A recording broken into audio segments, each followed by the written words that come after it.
সবাইকে স্বাগত জানাচ্ছি প্ল্যানেটারি হেলথ একাডেমিয়া সুরক্ষায় প্রতিদিন অনুষ্ঠানে পাওয়ার্ড বাই ইউনাইটেড হসপিটাল। আপনাদের সঙ্গে আছি আমি ডাক্তার অমিতা হাসান। আসছে জুন, জাতীয় সংসদে জাতীয় বাজেট উপস্থাপিত হবে এবং তার মধ্যে স্বাস্থ্য খাতের যে বাজেটটি সেটি ভীষণভাবে গুরুত্বপূর্ণ। আমরা জানি যে আমাদের মৌলিক চাহিদার মধ্যে স্বাস্থ্য একটি অন্যতম উপাদান এবং বর্তমানে আমরা যে পরিস্থিতির মধ্যে যাচ্ছি প্রতিনিয়তই স্বাস্থ্য খাতের চ্যালেঞ্জের মুখোমুখি হচ্ছি।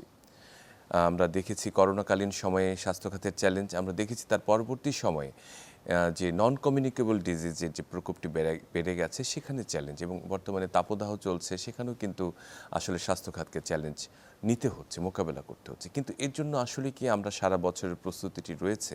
স্বাস্থ্য খাতে আমাদের যে প্রত্যাশাটি রয়েছে যে আন্তর্জাতিকভাবে যতখানি আমাদের স্বাস্থ্য খাতে বরাদ্দ থাকা দরকার, আমরা কি সেই প্রত্যাশা পূরণ করতে পেরেছি? তাই আমরা এই স্বাস্থ্য খাতের এই প্রাক বাজেট ভাবনা নিয়ে আমরা আলোচনায় আসতে চাই এবং সেই আলোচনায় যুক্ত করতে চাই আমাদের সঙ্গে স্টুডিওতে উপস্থিত অতিথি ডক্টর সৈয়দ আব্দুল হামিদ, স্বাস্থ্য অর্থনীতিবিদ, অধ্যাপক, স্বাস্থ্য অর্থনীতি ইনস্টিটিউট, ঢাকা বিশ্ববিদ্যালয় এবং সাবেক পরিচালক, স্বাস্থ্য অর্থনীতি ইনস্টিটিউট, ঢাকা বিশ্ববিদ্যালয়। আপনাকে স্বাগত আমাদের অনুষ্ঠানে। জি, অনেক ধন্যবাদ। আমরা আসলে যে কথাটি বলছিলাম যে স্বাস্থ্য একটি গুরুত্বপূর্ণ অংশ, মানে এটি আসলে তো আমরা মৌলিক চাহিদারই একটি অংশ এবং এটি ছাড়া কিন্তু একটি সুস্থ জাতি নির্মাণ সম্ভব নয়। কিন্তু তার জন্য আমাদের এই প্রত্যাশাটি যেটি প্রতিবারই থাকে যে স্বাস্থ্য খাতে এবারের বরাদ্দটি নিশ্চয়ই একটি আন্তর্জাতিক মানের হবে, যতখানি থাকা দরকার। কিন্তু আমাদের প্রাপ্তি কিন্তু প্রতি বছরই সেই প্রত্যাশাটি আমরা হতাশায় পরিণত হয়। আমরা দেখেছি যে গতানুগতিকভাবে ঠিক একই রকমের একটি বাজেট প্রতি বছরই স্বাস্থ্য খাতে দেয়া হয়ে থাকে। একই সঙ্গে আলোচনা আছে যে সেই যে বাজেটটি দেয়া হয় সেটি হয়তো সবসময় আবার প্রপার ইমপ্লিমেন্টেশন হয় না। তো আমি প্রথমে জানতে চাইব যে স্বাস্থ্য খাতে বাজেটের এই বরাদ্দের বিষয়টি প্রতি বছর কেন অবহেলিত হয়? দেখুন, খুবই গুরুত্বপূর্ণ প্রশ্ন করেছেন যে কেন অবহেলিত হয়। বিষয় যেটা সেটা হলো যে স্বাস্থ্যকে আমরা গুরুত্বের দিক দিয়ে কোথায় রেখেছি। স্বাস্থ্যকে আমরা ইভেনকি ব্যক্তিগত জীবনে, পারিবারিক জীবনে আমাদের কিন্তু গুরুত্বের ভিতরে নাই। সেটা রিফ্লেকশন হয় কিন্তু রাষ্ট্রীয় ক্ষেত্রে, কারণ এই পরিবার বা ইন্ডিভিজুয়াল মিলেই রাষ্ট্র গঠন হয়, সেই সদস্যরাই রাষ্ট্র পরিচালনা করে। এই জায়গাটায় স্বাস্থ্যে যে আমাদের বোঝার যে ভুল, সেই জায়গাটা আমাদের প্রবলেম আছে। ধরেন যে আমাদের স্বাস্থ্য ব্যবস্থাটা যেটা সেটা হচ্ছে যে মোটামুটি আমি বলতে পারি যে এটা হচ্ছে যে কিউরেটিভ কেয়ার, দ্যাট মিনস প্রতিকারমূলক। অসুখ বিসুখ হবে, তারপরে আমরা হসপিটালে ভর্তি হব, হসপিটালের যারা সেবাদানকারী তাদেরকে আমাদেরকে সুস্থ করে তুলবে। কিন্তু স্বাস্থ্যের গুরুত্বটা হওয়া উচিত যেটা সেটা হচ্ছে যে প্রিভেন্টিভ, প্রমোটিভ, যে আমরা অসুস্থ কম হব, আমরা শরীর গঠন করব, সেই জায়গায় কিন্তু আমাদের ফোকাস নাই। এবং সেখানে যদি দেখেন এই বাজেটকে যদি আপনি বিশ্লেষণ করেন, দেখেন যাচ্ছে আমাদের ইমিউনাইজেশন ছাড়া আর কিন্তু এই প্রিভেন্টিভ কেয়ারের কোনো ফোকাস নেই এবং সেখানে কিন্তু বাজেট নাই। তাহলে ওখানে যদি বাজেট দেওয়া হয় প্রিভেন্টিভ কেয়ারকে ফোকাস করে, তাহলে কিন্তু হিউজ পরিমাণে একটা বাজেট লাগে, সেটা কিন্তু নাই। আমরা কিউরেটিভ কেয়ারে কী করছি, আমাদের হসপিটালে ডাক্তার, নার্স, স্টাফরা আছে, আমাদের কিছু মেডিসিন দেওয়া হয়, আমাদের কিছু সামগ্রী দেওয়া হয়, ইকুইপমেন্ট দেওয়া হয়, সেগুলো জন্য যে বাজেটটা সেটা যদি এখন আমরা হিসেব করি যে গত বছর 38,000 সামথিং কোটি টাকা ছিল, এই বছর ধরেন যে 10%, 15% কোনো কোনো ক্ষেত্রে ইনফ্লেশন আছে, বিশেষ করে মেডিসিনের দামের ভিতরে অনেক বেড়েছে। সেটা যদি গত বছরের যে পরিমাণ মেডিসিন, যে পরিমাণ ইকুইপমেন্ট বা যে পরিমাণ স্যালারি আমাদেরকে দিতে হয়েছে, সেটা যদি এই বছরের ইনক্রিমেন্ট এবং ইনফ্লেশনের কনটেক্সটে যদি আমরা চিন্তা করি, তাহলেও কিন্তু আমাদের বাজেট কমপক্ষে 10% বাড়তে হবে, মানে 38,000 কোটি মানে 4,000 কোটি টাকা বাড়তে হবে। তার মানে এইটা কিন্তু প্রায় 45,000 কোটি টাকার মতো হতে হবে। সো এইটা হয়তো আমরা দেখব যে হ্যাঁ এইটা বেড়েছে, যেটা সামগ্রিক আমরা জানি যে বাজেটের সাইজটা বড় হয়ে যাবে, 6,00,000 কোটি টাকার মতো ছিল, সেটা হয়তো এবছর আরও একটু বড় হতে পারে given on macro economic condition. এবং ওখান থেকে হয়তো আমরা দেখা যাচ্ছে যেটা হ্যাঁ আমরা হয়তো 45,000 কোটি টাকার একটা বাজেট পেতে পারি বা তার কমও হতে পারে। সেটা হয়তো দেখা যাচ্ছে যে গত বছর যে 5% ছিল হয়তো 5%-এর কাছাকাছি থাকবে, হয়তো একটু থাকতে পারে। কিন্তু আমরা যদি নতুন লাইন আইটেম না আনতে পারি, যেমন প্রিভেন্টিভ কেয়ার একটা বড় লাইন আইটেম, সেই যদি না আনতে পারি, তাহলে কিন্তু আমাদের বাজেট বৃদ্ধির কিন্তু স্কোপ নাই। প্রক্রিয়াটি আসলে ব্যাহত হচ্ছে, যে এই জায়গাটি প্রত্যাশার জায়গাটি রয়েছে। এবং একটি বিষয় আসলে খুব গুরুত্বপূর্ণ, যে বাজেটের যে খাতগুলো রয়েছে, বিশেষ করে সরাসরি এখানে রাষ্ট্রীয় বেতন, ভাতা ইত্যাদি রয়েছে, যারা এমপ্লয়ি রয়েছে, একই সঙ্গে উন্নয়ন খাত বা যে ডেভেলপমেন্টাল যে খাতটি রয়েছে, এই জায়গাগুলোকে আসলে একটু আমাদেরকে ধারণা দিতে পারেন কিনা? যে আসলে খুবই ভালো প্রশ্ন করেছেন। যে আমরা জানি যে বাংলাদেশের যে স্বাস্থ্য বাজেটের, এটা বাংলাদেশের অন্যান্য বাজেটের দুটো ধারা, যে কোনো স্ট্রাকচারটি কি আসলে? অপারেটিং বাজেট, যেটা আমরা পরিচালন বাজেট বলে থাকি বাংলাতে। এটা মূলত হচ্ছে যে সেক্টরের রেগুলার অ্যাক্টিভিটিস যেগুলো সেটা করার জন্য। দ্যাট মিনস আমার হসপিটাল আছে, হসপিটাল সেটিং আছে, তাহলে সেখানে যারা কর্মরত আছে তাদের বেতন ভাতা দিতে হচ্ছে, সেখানে রুগীর খাবার দাবার, তার বেড, লেলেন এগুলো কিনতে হচ্ছে, হসপিটাল পরিষ্কার পরিচ্ছন্নতার জন্য যে সামগ্রী লাগে সেটা করতে হচ্ছে, ওষুধ এবং ইকুইপমেন্ট যেগুলো লাগে সেটা করতে হচ্ছে নিয়মিত, এবং মেইনটেনেন্স যেটা লাগে, ইকুইপমেন্ট এবং বিল্ডিং মেইনটেনেন্স লাগে, এরকম যে বিষয়, রেগুলার বিষয় যেগুলো আছে সেটার জন্য যে বাজেটটা রেগুলার দেওয়া হয় সেটাকে পরিচালন বাজেট বলা হয়। কিন্তু ধরেন যে হসপিটালের কোনো একটা ইউনিটকে ডেভেলপ করতে হবে, বা একটা হসপিটাল 200 বেডের হসপিটাল আছে, এটা 300 বেড করতে হবে, তখন এটার জন্য আলাদা দুই রকমের সিস্টেম আছে। একটা হচ্ছে যে আমাদের অপারেশন প্ল্যানের মাধ্যমে এটা করা যায়। আমরা জানি যেটা যে স্বাস্থ্য খাতের জন্য আবার একটা 5 বছর মেয়াদি পরিকল্পনা হয়ে থাকে, এটা 98 সাল থেকে এটা হয়ে আসছে, এটাকে সেক্টর প্রোগ্রাম বলে। চতুর্থ সেক্টর প্রোগ্রাম এখন শেষ হচ্ছে, আমাদের পঞ্চম সেক্টর প্রোগ্রামের যে সূচনা সেটা শুরু হবে জুলাইয়ের 1 তারিখ থেকে। তাহলে এই 5 বছর মেয়াদি পরিকল্পনা যেটা স্বাস্থ্যের আছে, যেটাকে আমরা সেক্টরাল প্রোগ্রাম বলে থাকি, সেখানেও কিন্তু ডেভেলপমেন্টের স্কোপ এবং সেখানে ডেভেলপমেন্টের কম্পোনেন্ট আছে। সেখানেও ধরেন যে ছোটোখাটো কনস্ট্রাকশন, এই যে বলা হলো যেটা হসপিটালের এক্সপানশন করা ইত্যাদি ইত্যাদি, সেটা হতে পারে। এর বাইরে যেটা, সেটা হলো যখন স্বাস্থ্যক্ষেত্রে বড় ধরনের কোনো প্রকল্প নেওয়া হয়, যেমন নতুন একটা মেডিকেল কলেজ করা হবে, মেডিকেল ইউনিভার্সিটি করা হবে, বিশ্ববিদ্যালয়, বা একটা নতুন স্পেশালাইজ হসপিটাল করা হবে, তখন কিন্তু সেটা হচ্ছে, সেটাও ডেভেলপমেন্ট বাজেট বা আমরা উন্নয়ন বাজেট বলে থাকি, এবং সেটা একটু ডিফারেন্টভাবে যায়, সেটা ডিপিপি করতে হয়, এবং সেই ডিপিপি প্ল্যানিং কমিশন হয়ে একনেকে পাস হয়ে তারপরে সেটা করতে হয়। তার মানে এই যে ডেভেলপমেন্ট বাজেটের আবার দুটো ধারা, একটা হচ্ছে যে অপারেশন প্ল্যানের মাধ্যমে, আর একটা হচ্ছে যে এটাকে ডিপিপি করে, এটাকে ডিসক্রিট প্রোগ্রাম বলা হয়, সেই জায়গাটায় করতে হয় আর কি। হ্যাঁ, খুবই চমৎকার করে বললেন। সেক্ষেত্রে আমার একটি সম্পূরক প্রশ্ন রয়েছে। প্রতিবারই আমরা যে বিষয়টির সম্মুখীন হই, যে এই উন্নয়ন খাতে যে বাজেটটি বরাদ্দ করা হয় স্বাস্থ্য খাতে, আমরা একদিকে বলছি যে সেটি সমগ্র বাজেটের তুলনায় অপ্রতুল, আবার একদিকে দেখা যাচ্ছে যে প্রতি বছর শেষে উন্নয়ন খাতের কিছু টাকা ইউটিলাইজেশন হচ্ছে না বা ব্যবহৃত হচ্ছে না, সে বাজেটটা ফিরিয়ে দিতে হচ্ছে। এই যে একটা মানে আমি বলবো যে উভয়মুখী যে সংকটটি রয়েছে, যে কেউই দায়িত্ব নিতে চায় না, অথচ আমরা বাজেট চাই যে বাড়ুক, আবার ব্যবহারও হচ্ছে না। এর পেছনের কারণটি কি? আচ্ছা, এর পেছনের কারণগুলো আমাদের একটু রুট কস্ট অ্যানালিসিস করতে হবে। ধরেন যখন একটা প্রকল্প নেওয়া হচ্ছে, একটা নতুন মেডিকেল কলেজ করা হবে, বা একটা স্পেশালাইজ হসপিটাল কোথাও করা হবে, এটার একটা ডিপিপি করা হয়।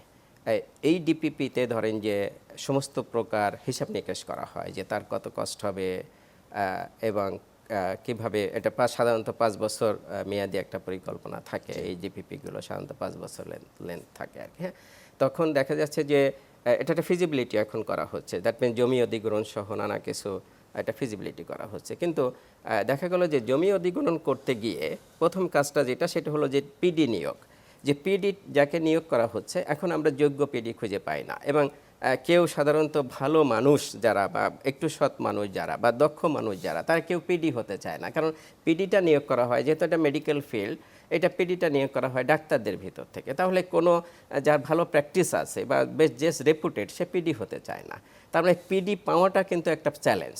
এখন যাকে তারপরে পিডি একটা খুঁজে পাওয়া গেল, দেখা যাচ্ছে তার হয়তো ইন্টারেস্ট নাই এই যে সে পিডি হওয়ার জন্য, কারণ পিডি হলে তার কিন্তু লিগ্যাল কোনো বেনিফিট নাই, মানে বৈধ বেনিফিট নাই, যে সে বেতন ভাতা বেশি পাবে বা অমুক সুযোগ সুবিধা বেশি পাবে, সেটা কিন্তু তার নাই, ইনসেন্টিভ নাই। ফলে আমাদের পিডি নিয়োগ করাটা খুব ডিফিকাল্ট হয়ে যায়। এই পিডি খুঁজে পাওয়া, ভালো পিডি খুঁজে পাওয়া, এটা তারপরে যাকে খুঁজে পাওয়া গেল তার ইন্টারেস্ট নাই, এবং তারপরে যে প্রক্রিয়াটা শুরু হয়, পিডির যেহেতু কোনো ট্রেনিং নাই, কারণ সে তো অ্যাডমিনিস্ট্রেশন শিখে আসে নাই, তাহলে এখানে অনেক অ্যাডমিনিস্ট্রেটিভ প্রসিজারের ভিতর দিয়ে যেতে হয়। সে দেখা যাচ্ছে মন্ত্রণালয়ে ঘোরাঘুরি করছে, কিন্তু কিন্তু মন্ত্রণালয় সে কাজগুলো প্রোগ্রেস করতে পারছে না বা মন্ত্রণালয়ের লোকজন তাকে সহযোগিতা করছে না। তার রিক্রুটমেন্ট করতে হবে, তার ওই অফিসিয়াল একটা রিক্রুটমেন্ট আছে, তার যদি ফাংশনাল করতে হয়, কাজটাকে স্টার্ট করতে হয়, তাহলে সেই রিক্রুটমেন্ট করতে হবে। প্লাস তার অনেক ধরনের প্রকিউরমেন্টের বিষয় আছে, বিশেষ করে ফার্ম প্রকিউর করতে হবে, এই কনস্ট্রাকশন ফার্ম প্রকিউর করতে হবে। যদিও এটা পিডব্লিউডি বা হেলথ ইঞ্জিনিয়ারিং ডিপার্টমেন্ট সহযোগিতা করে, কিন্তু তাকে তো বুঝতে হবে, কিন্তু আলটিমেটলি দায়ভার তো তাকে নিতে হবে। তো সে যদি তার এই অ্যাডমিনিস্ট্রেটিভ দক্ষতা না থাকে তখন কিন্তু সে অনেকটা পিছিয়ে যায়।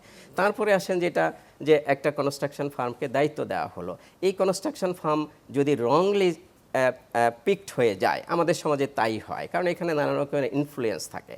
তাহলে এই রং ফার্ম যখন যার যোগ্যতা নাই বা যার অনেক প্রভাব, তখন দেখা যাচ্ছে যে সে কাজটা প্রোগ্রেস করছে না, তখন এই পিডির কিছু বলার থাকে না, কারণ সে মাসেল ম্যান, সেইভাবে সেখানে কিন্তু এসেছে।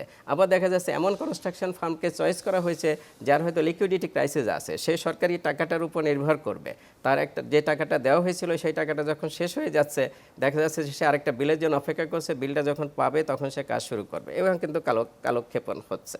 হ্যাঁ, এবং তারপরে যখন ইকুইপমেন্টের বিষয় আসবে, ইকুইপমেন্টের ক্ষেত্রেও যেটা হবে সেটা হচ্ছে যে equipment farm selection is challenging, কারণ ইকুইপমেন্ট নিয়ে আমাদের নানা রকমের গল্প আছে। তো সেই জায়গাগুলোতে দেখা যাচ্ছে যে এর যেহেতু যোগ্যতা আর সংকট আছে এবং এক্সপিরিয়েন্সের সংকট আছে, সো সেক্ষেত্রেও দেখা যাচ্ছে সে হয়তো ভালো পিডি, সৎ পিডি যদি হয়, সে নানা রকমের চিন্তা করে, তারপরে ফার্ম সিলেকশন সেখানেও নানা রকমের সে দেখতে চায়, হ্যাঁ, যে আমি ঠিক দিকে যাচ্ছি কিনা। সো নানা কারণে কিন্তু দেখা যাচ্ছে যে এটা 5 বছরের প্রজেক্ট। স্বাস্থ্যের ক্ষেত্রে কোনো সময় আমরা দেখি না যে এটা 5 বছরের ভিতরে বাস্তবায়ন হয়েছে, এটা 2-3 মেয়াদেও কিন্তু বাস্তবায়ন হয়। আরেকটা চালাকি যেটা আছে সেটা হচ্ছে যে যারা এই কাজগুলো পায়, বিশেষ করে কনস্ট্রাকশন ফার্ম, এই কাজগুলো তারা পায়, তারা ইচ্ছা করে ডিলে করে এই কারণে যেটা সেটা হলো যে রেটটা দিয়ে তারা কাজটা পায়। এখানে সাধারণত দেখেন যখন এই প্রকিউরমেন্টটাকে প্লট করা হয়, বিডিং প্রসেসটাকে প্লট করা হয়, তখন দেখা যাচ্ছে যে সে কম দামে কিন্তু এই বিডিং প্রসেসে অংশগ্রহণ করছে,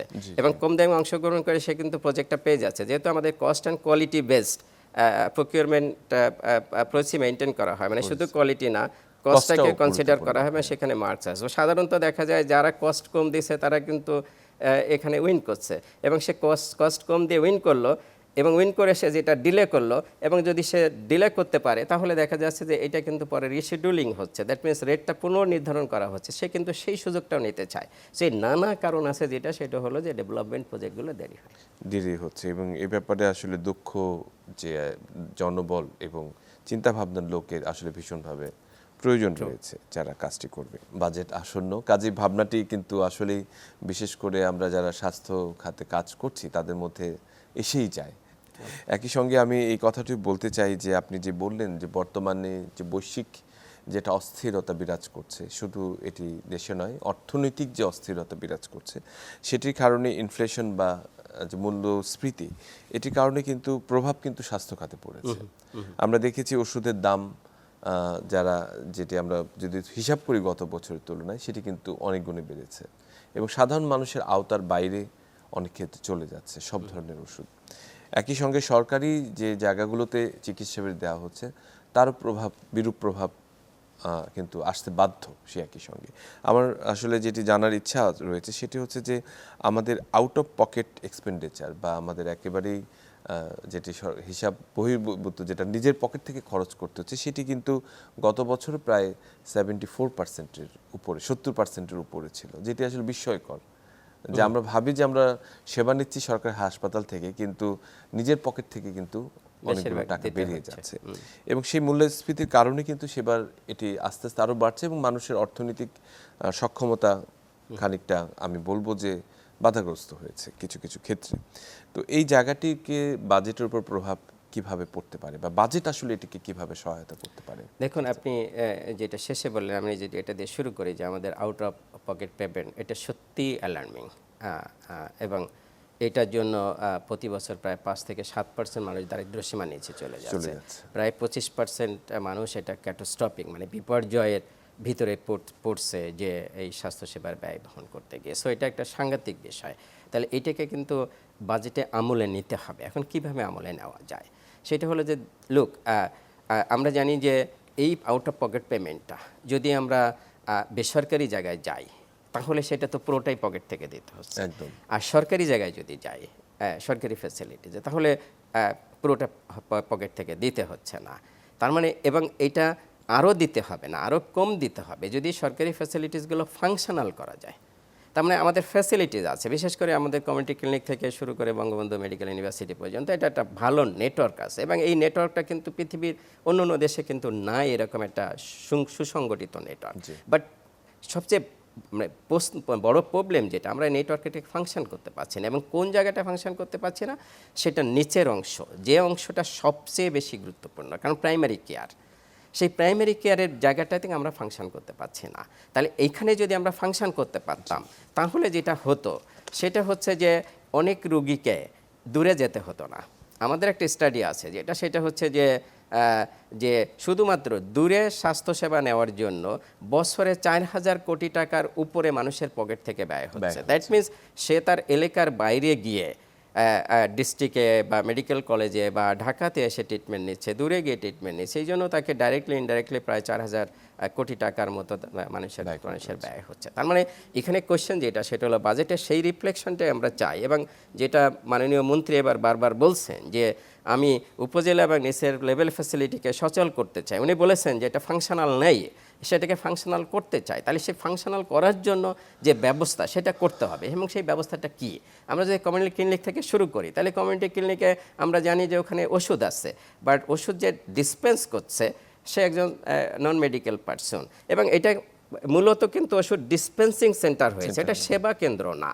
তাহলে এটাকে সেবা কেন্দ্রে পরিণত করতে, এবং সেবা কেন্দ্রে পরিণতগুলো করতে গেলে কি করতে হবে? ওখানে একজন মেডিকেলের ট্রেন্ড পারসন নিতে হবে, একজন প্যারামেডিক, এখন অনেক হাজার হাজার প্যারামেডিক বেকার বসে আছে, তাদেরকে ওখানে যদি নিয়োগ দেওয়া হয় on the top of CHCP যেহেতু আছে থাকুক, and on the top of CHCP একজন প্যারামেডিক নিয়োগ দেওয়া হয়, তাহলে সে ডিজিজ ডায়াগনোসিস করে সেবা দিতে পারবে। এবং এটার সুবিধা যেটা হবে, আমি যখন কমিউনিটি ক্লিনিকে আস্থায় আনতে পারবো, তখন আমি কিন্তু এটা আমার ফার্স্ট কন্ট্যাক্ট পয়েন্ট হিসেবে কিন্তু আমি ওখানে বিবেচনা করব, এবং যখন ফার্স্ট কন্ট্যাক্ট হিসেবে বিবেচনা করব তখন কিন্তু কমিউনিটি ক্লিনিক থেকে উপজেলা বা ইউনিয়ন লেভেলে একটা রেফারাল প্রতিষ্ঠা করা সম্ভব।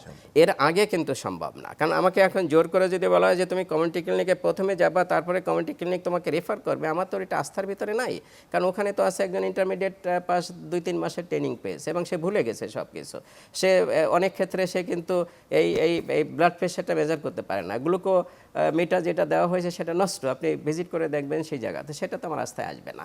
তারপরে সেটা হচ্ছে আমাদের ইউনিয়ন লেভেল। আমাদের ইউনিয়ন লেভেলে আমি জানি যে 2 ধরনের ফ্যাসিলিটিস আছে, প্রায় 3500-3600 জায়গায় আমাদের এফডব্লিউসি আছে, যেটা পরিবার পরিকল্পনা মন্ত্রণালয় থেকে পরিবার পরিকল্পনা অধিদপ্তরের থেকে যেটাকে গভর্ন করা হয়। আরেকটা আছে আমাদের স্বাস্থ্যের সাব সেন্টার, সেটাও প্রায় 1300 জায়গায় আছে। তাহলে এখানে কিন্তু ডুপ্লিকেশন আছে, এই ডুপ্লিকেশনটা বন্ধ করা দরকার, কারণ স্বাস্থ্যের জন্য আমাদের এমনি রিসোর্স সংকট। কেন আমরা এই যুগে ডুপ্লিকেশন করব? আমরা একদিকে বলতেছি আমরা স্মার্ট হব, সুপার স্মার্ট হব, আবার রিসোর্স ব্যয় করে ডুপ্লিকেশন করছি, অথচ কেউ কিন্তু কাঙ্ক্ষিত স্বাস্থ্যসেবাটা দিতে পারছে না। তাহলে এই জায়গায় একটা ইউনিফিকেশন দরকার আছে যে ইউনিয়ন লেভেলে, এবং এই ইউনিফিকেশন করে ওখানে একজন ডাক্তার দিতে হবে। ওখানে ধরেন যে 2 জায়গায় প্যারামেডিক আছে, এক জায়গায় প্যারামেডিক লাইক মানুষ FWV আছে, সে কিছুটা প্যারামেডিক টাইপের, আবার সাব সেন্টারও কিন্তু প্যারামেডিক আছে, SSCMও আছে। তার মানে এটাকে যদি মার্জ করি তাহলে কিন্তু আমাদের যেটা হবে সেটা হলো কিন্তু একটা শক্তিশালী কেন্দ্র ওখানে গড়ে উঠবে, এবং ওখানে অন দ্য টপ একজন ডাক্তার দিতে হবে, একজন মেল ডাক্তার, একজন ফিমেল ডাক্তার দিতে হবে, কারণ এখন যেহেতু ম্যাটারনাল কেস আছে। এবং এটা যদি আমরা দিতে পারি, এখন এটা যদি সরকারি সিস্টেম থেকে যদি না দেওয়া সম্ভব হয়, আমরা জানি যে হয়তো ইউনিয়ন লেভেলে সরকারি ডাক্তাররা এখনও যে কন্ট্যাক্ট সেটা রাখাটা, রিটেন করাটা খুবই ডিফিকাল্ট, তাহলে এইটা একটা ইনোভেটিভ মেকানিজম করা যেতে পারে। এই ডাক্তারটাকে কন্ট্রাকচুয়াল বেসিসে নিয়োগ দেওয়া যেতে পারে, তার অ্যানুয়ালি কন্ট্রাক্ট দেবে এবং তার পারফরমেন্সের ভিত্তিতে তাকে কন্ট্রাক্টটা রিনিউ করতে হবে, তাহলে কিন্তু এখানে বাজেটের সম্পৃক্ততা রয়েছে। আসেন আপনি উপজেলাতে আমাদের অনেক গ্যাপ আছে, রিসোর্সের গ্যাপ আছে, সেই রিসোর্সের গ্যাপগুলো, সেরকম ডাক্তার, নার্স, অন্য যে সমস্ত পজিশনগুলো ভ্যাকান্ট আছে, বিশেষ করে সাপোর্ট স্টাফের পজিশনগুলো অনেক ভ্যাকান্ট।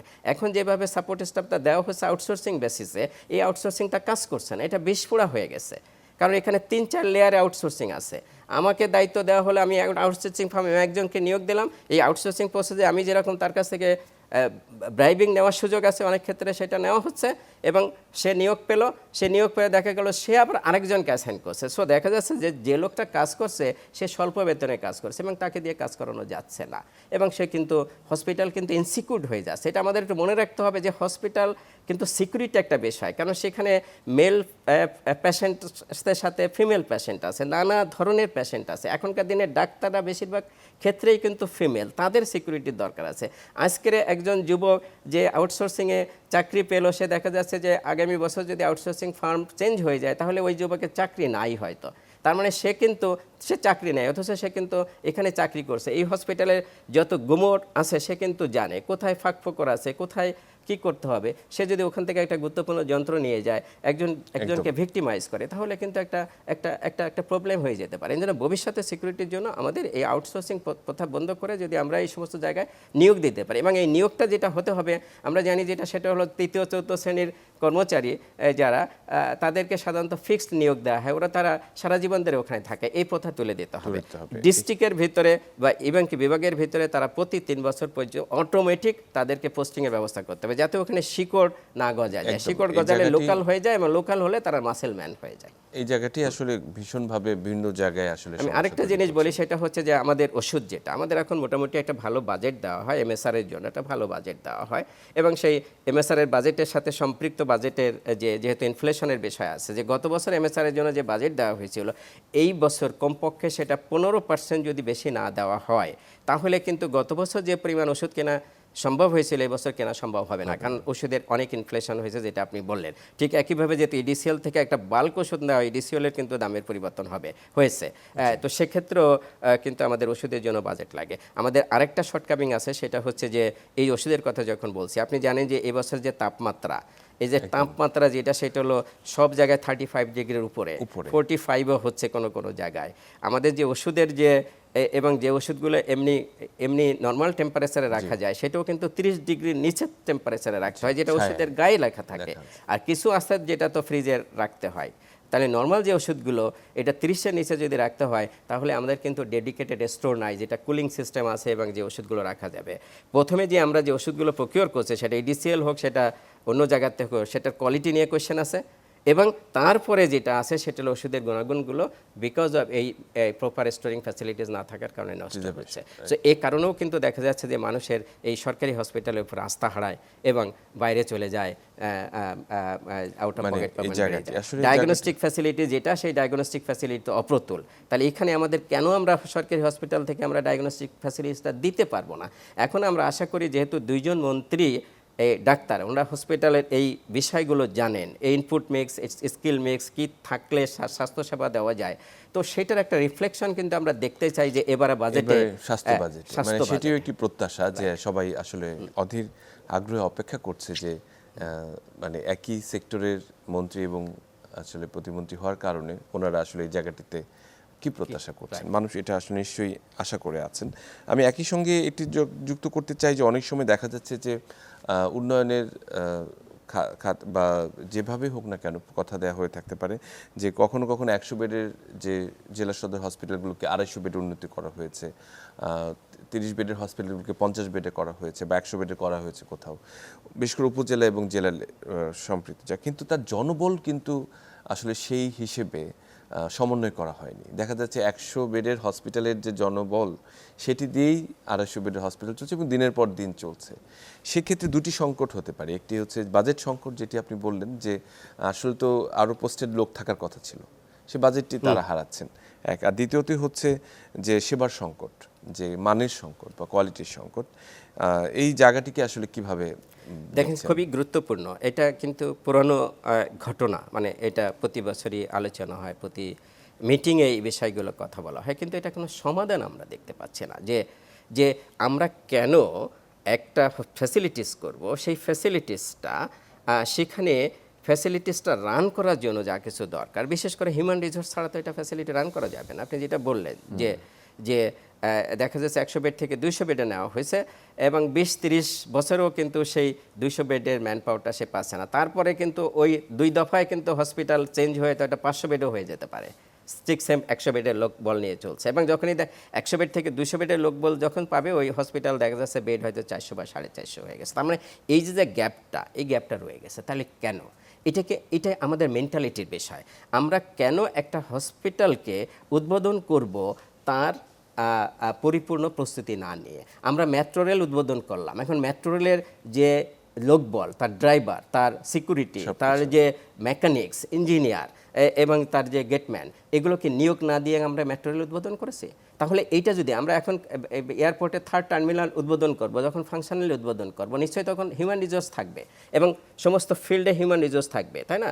হিউম্যান রিসোর্স থাকবে এবং তখনই কিন্তু আমরা ওইটা ফাংশনালি উদ্বোধন করব। তাহলে হসপিটালের ক্ষেত্রে আমরা এটা কেন করতে পারছি না?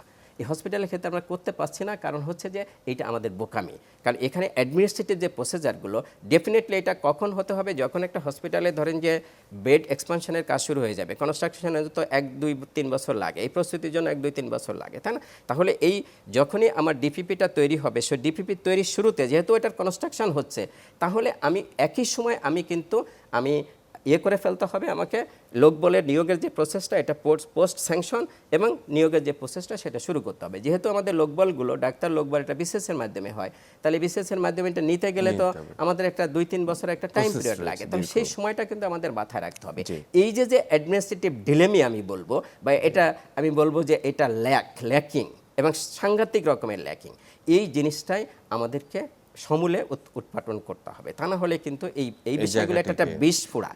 আপনি অন্য একটা কথা বলতেছিলেন, যেটা ইকুইপমেন্ট কেনার ক্ষেত্রে কিন্তু আমরা খুব তড়িৎ।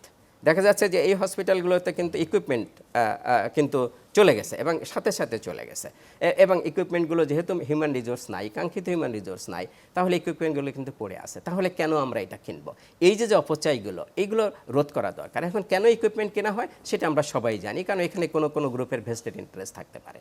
তো সেই ভেস্টেড ইন্টারেস্টের জন্য ইকুইপমেন্ট কেনা হচ্ছে, অথচ হসপিটাল হিউম্যান রিসোর্সের অভাবে সচল করা যাচ্ছে। একদমই আসলে জায়গাগুলো চিন্তার বিষয় রাখে, এবং এই আপনি যেভাবে একদম সমূলে যে চিন্তাটি করেছেন, সেটি আসলে নিশ্চয়ই আরও উন্নত প্রেক্ষাপটে বিবেচনা করা উচিত। আমরা কখনো চিন্তা করিনি এই সময়ে একটা তীব্র তাপদাহে আমরা আসলে পূর্ব, এবং সেটি কিন্তু স্বাস্থ্য খাতে একটি অ্যালার্ম তৈরি করেছে, বা একটা রেড অ্যালার্ট তৈরি করেছে। অনেক অসুস্থ রোগী অসুস্থ হয়ে যাচ্ছে, হিট স্ট্রোকে অনেকে আক্রান্ত হচ্ছে। সমগ্র হসপিটালগুলিতে বিশেষ ব্যবস্থা নেওয়ার জন্য আমাদের মাননীয় মন্ত্রী ব্যবস্থা করেছেন বা নির্দেশনা দিয়েছেন। তো এই যে একটা সমস্যা, এবং একই সময়ে আমরা দেখেছি কোভিডকালীন সময়েও কিন্তু হঠাৎ করে যখন এরকম একটা বিরূপ পরিস্থিতি হলো, তখন এককালীন থোক বরাদ্দ বা বাজেটের বাইরে যেও কিন্তু সেখানে সহায়তা করা যায়। বিশেষ করে ভ্যাকসিনের ব্যাপারে কিন্তু বড় এক ধরনের মুভমেন্ট ছিল। তো এই সময়ের ব্যাপারে আসলে বাজেটের কোনো অংশ থাকা উচিত কিনা, বা এই জায়গা খুবই গুরুত্বপূর্ণ একটা জায়গায় আপনি পয়েন্ট আউট করেছেন, যেটা হ্যাঁ, এটা থাকা উচিত। কারণ হচ্ছে যে স্বাস্থ্য, একটা হসপিটালে যেরকম নানা ইমার্জেন্সি থাকে, হসপিটালের ভিতরে ইমার্জেন্সি আছে। যে রুগী আসতেছে সব রুগী কিন্তু একই রকম না, এবং আজকে যে ধরনের রুগী আসছে, কালকে হয়তো ডিফারেন্ট ধরনের রুগী আসতে পারে। হসপিটালের ভিতরে নানা ইমার্জেন্সি আছে, আর যেহেতু দেশের কনটেক্সে নানা ইমার্জেন্সি আছে, যেটা বলে আপনি এখন হিট হয়ে আছে।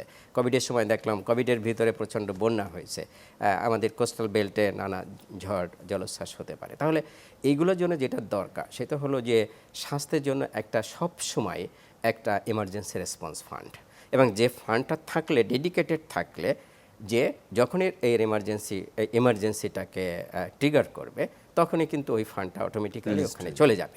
সো আজকে যদি ধরেন যে গত বছর যেটা আমরা দেখলাম যে প্রচুর ডেঙ্গু হলো, এবছর হয়তো ডেঙ্গু ঝুঁকি হতে পারে, আরও আর্লি ডেঙ্গু শুরু হয়ে গেছে। এখন ডেঙ্গু সারা বছরের অসুখ, কিন্তু গত বছরে অনেক বেশি ছিল। ঢাকা মেডিকেল বা ঢাকার হসপিটালগুলো ডেঙ্গু রুগীতে ভরে গেল, কিন্তু ঢাকা মেডিকেলের জন্য তো এটার আলাদা বাজেট নাই। আমরা দেখলাম যে স্যালাইনের দাম বেড়ে গেল, তাই না? তো স্যালাইন 2-3 গুণ দাম দিয়ে রোগীদেরকে কিনতে হচ্ছে। কিন্তু যদি ওই সময় যদি একটা যদি এমার্জেন্সি রেসপন্স ফান্ড নামে হেলথ খাতে, হেলথ সেক্টরে থাকতো, এবং ঢাকা মেডিকেলকে যদি অতিরিক্ত কিছু বরাদ্দ দেওয়া যেত, তাহলে কিন্তু এই রোগীগুলোর বাইরে থেকে কিন্তু তাদের স্যালাইন কিনতে হতো না। সেই জন্য এই ফান্ডটা খুবই গুরুত্বপূর্ণ, যে একটা এমার্জেন্সি রেসপন্স ফান্ড, এটা স্বাস্থ্য খাতের জন্য সব সময় থাকা উচিত। এবং আমরা আবারও আশা করছি যে এটা যেহেতু এই স্বাস্থ্যমন্ত্রী, উনি যেহেতু একদম মাঠ পর্যায় থেকে এই বিষয়গুলো জানেন। সো আমরা আশা করি যে এই বাজেটে এইটার একটা Reflection বা প্রভাব রিফ্লেকশন পড়বে, থাকবে। আমি আশা প্রস্তাব করছি। করেছিলাম যে এটা আলাদা একটা অপারেশন প্ল্যান করতে, যে এমার্জেন্সি রেসপন্ড করার জন্য একটা সেটা সিডিসির যে অপারেশন প্ল্যান আমাদের আছে সেটার ভিতরে হতে পারে, সেখানে আসছে টুকিটাকি, কিন্তু আসলে ডেডিকেটেড ফান্ডটা নাই। সো এটার জন্য আসলে সিডিসি হোক আর আলাদা অপারেশন প্ল্যান হোক, এটা যদি একটা ডেডিকেটেড একটা বড় ফান্ড থাকতো, কারণ কী ধরনের ইমার্জেন্সি হবে সেটা আমরা জানি না, তাহলে কিন্তু এটা ভালো হতো। এবং এটা ওপির আন্ডারে করলে, যেহেতু আমাদের ওপি নিয়ে নানা রকমের সমালোচনা আছে এবং আগামী 5 বছর পরে সেক্টর প্রোগ্রাম থাকবে কিনা সেটা জানি না, বাট এটার জন্য আমি মনে করি যেহেতু ওপি স্টিল আমাদের রান করছে, সেটার জন্য যদি ওপির ভিতরে রাখা যেত, ওপির একটা বিউটি যেটা আছে সেটা হচ্ছে যদি এই বছরে টাকাটা না ব্যয় করা সম্ভব হয়, তাহলে নেক্সট ইয়ারে যেটা ক্যারি ফরওয়ার্ড হয়, তাহলে সেই ফান্ডটা 5 বছর মেয়াদের ভিতরে মোটামুটি একটা সিকিউর ফান্ড হয়। সেটা যদি ওপির ভিতরে না করা যেতে পারে, তাহলে প্রতি বছরই এই খাতে একটা রেভিনিউ থেকে বরাদ্দ দেওয়া যেতে পারে, একটা ইকোনমিক কোড খোলা যেতে পারে, রেভিনিউ থেকে বরাদ্দ দিলে যদি খরচ না হয় তাহলে চলে যাবে গভর্নমেন্টের মানি, গভর্নমেন্টের কাছে চলে যাবে, তো সেটা সমস্যা নেই। সেটি খুব গুরুত্বপূর্ণ একটি আসলে কথা বলেছেন। একই সঙ্গে আমি যেটি আসতে চাই যে আসলে মানে যে আমাদের সোশ্যাল যে সেফটি নেট বা বিশেষ করে স্বাস্থ্যের ক্ষেত্রে সেটি যে ইন্স্যুরেন্সের যে একটি ব্যাপার রয়েছে, মানে এটি নিয়ে আসলে কিছু কিছু আলোচনা হচ্ছে, কোথাও কোথাও একটি পাইলট প্রজেক্ট হয়েছে, সেটি একেবারেই যারা নিম্ন মানে একেবারে সক্ষম নয় তাদের জন্য, কিন্তু বর্তমান বিশ্বের সাথে তো আমরা এগিয়ে যাচ্ছি, আমরা অনেক কিছুই আসলে নিচ্ছি ভালো কিছু। সেক্ষেত্রে এই সেফটির জায়গাটি ইন্স্যুরেন্সের মাধ্যমে আসলে করা কতখানি সুদূর পড়া হতো, বা সেক্ষেত্রে বাজেটের আসলে কোনো প্রভাব রয়েছে কিনা?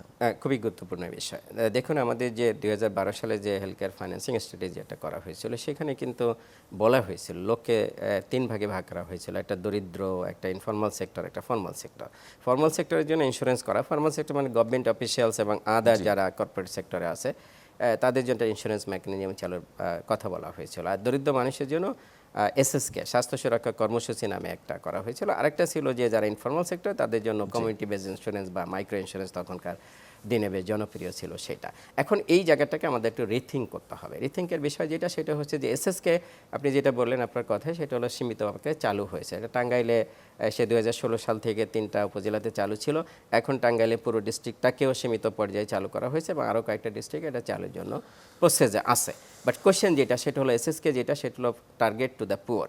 আমাদের কনটেক্সটে পুয়ার সিলেকশন করা ইম্পসিবল, কারণ এখানে প্রচুর এক্সক্লুশন ইনক্লুশন বায়াস হয়। দ্যাট মিনস প্রকৃত পৌররা বাদ পড়ছে, নন পৌররা এখানে ঢুকে যাচ্ছে, কারণ আমাদের যাদের মাধ্যমে এই পভার্টি সিলেকশনটা হয় তারা কেউ আনবায়াসড না, তারা সবাই বায়াসড। এবং আমাকেও যদি দেওয়া হয় আমি আমার আত্মীয় স্বজন ঢোকাবো। সো এই জায়গাগুলোতে আমাদের চিন্তা করতে হবে। আমাদের কালচারে টার্গেটেড প্রোগ্রাম যেটা সেটা খুব ইফেক্টিভ হয় না। এই জন্য আমাদের যেটা করতে হবে ইউনিভার্সাল, দ্যাট মিনস সবার জন্য। তো আমরা এসএসকে 50,000 টাকার প্যাকেজ, আমি মনে করি যে এই প্যাকেজটাকে 1 লাখ টাকার প্যাকেজে উন্নীত করা দরকার। 1 লাখ টাকার প্যাকেজে উন্নীত করলে আমাদের যে খরচ হবে সেটা হচ্ছে 8,000 কোটি টাকা, 8 থেকে 10,000 কোটি টাকা খরচ হবে। সেটা কিন্তু আমাদের উইদিন যে বাজেট, আমরা যে বাজেটটা পাই সেই বাজেটের কিন্তু প্রায় 10-12,000 কোটি টাকা খরচ করতে পারি না, এই বাজেটের ভিতরেই সম্ভব। এবং স্বাস্থ্যকে যেহেতু আমরা ইউনিভার্সাল হেলথ কাভারেজ এসডিজির একটা বড় টার্গেট, তাহলে স্বাস্থ্যের জন্য খরচ বাড়াতে হবে। এবং এটা যদি করি তাহলে ওই যে আপনি বলছেন যে 5% সেটা বেড়ে 6-6.5% চলে যেতে পারে। বাজেট বাড়ানোর এইটাই উপায়, কারণ অ্যাক্টিভিটিস না বাড়ালে কিন্তু বাজেট বাড়বে না। তাহলে এখানে যদি এসএসকে আমরা সবার জন্য 1 লাখ টাকার প্যাকেজ করি এবং যদি সর্বজনীন করি, তাহলে অনেক ধরনের ইম্পর্টেন্স এখানে আছে, গুরুত্ব আছে। সেটা হচ্ছে যে বিষয়টা যেটা সেটা হলো, কথাটা হতে পারে যেটা সেটা হলো সবার জন্য হলে ধনীরাও আসবে, গরিবরাও আসবে। হ্যাঁ, ধনীরা আসুক, তাতে সমস্যা নেই। ধনীরা যদি একই সেন্টারে ধনীরা স্বাস্থ্যসেবা নিতে যায় তাহলে সেটা স্বাস্থ্যসেবার মান ইমপ্রুভড হয়। দরিদ্রদের জন্য যদি আলাদা কিছু করা হয়, সেটা খাবার দাবার হোক, সেটা কোনো অনুষ্ঠান করা হোক, আর যাই হোক, সেটা কিন্তু মান ভালো হয় না।